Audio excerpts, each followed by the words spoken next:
Two of the greatest privileges in life are offering our perspective to others and gaining perspective from others.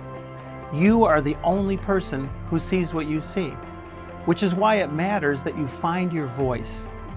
Conversely, only someone else can see what they see, and it's often entirely different than you, which is why you need to be open to their input. Let's face it, the only person who can tell you what it's like to be your coworker, your customer, your family or friend are those other people.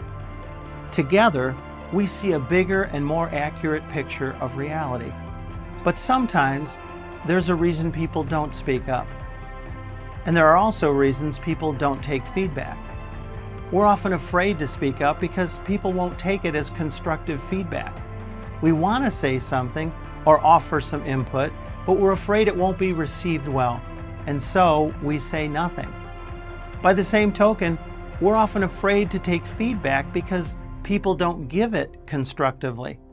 We want others to give us their perspective, but we don't want to be criticized or attacked, so we don't even ask.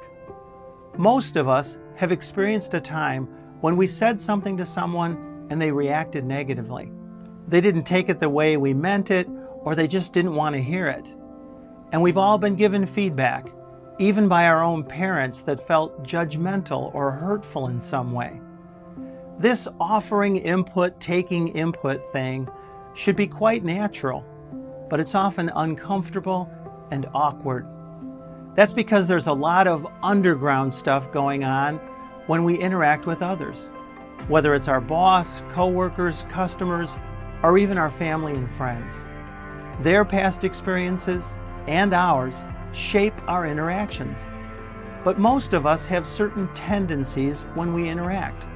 Some of us have a tendency to speak our mind, others not so much.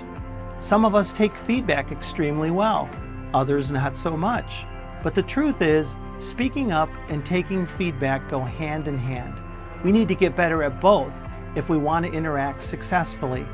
And the only way to improve who you are and what you do is to participate in the speaking and listening loop.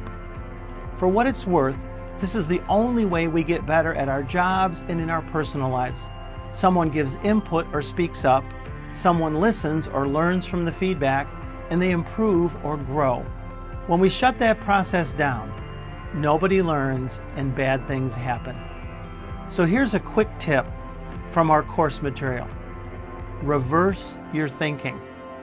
Instead of talking yourself out of speaking up because it might hurt someone, talk yourself into it because it might help someone. And whether they hear it or not is all in the way you say it. And instead of taking feedback as criticism, take it as input on how to get better. It doesn't have to threaten us if we're open to hear it. And whether people tell you things or not is all in the way you receive it.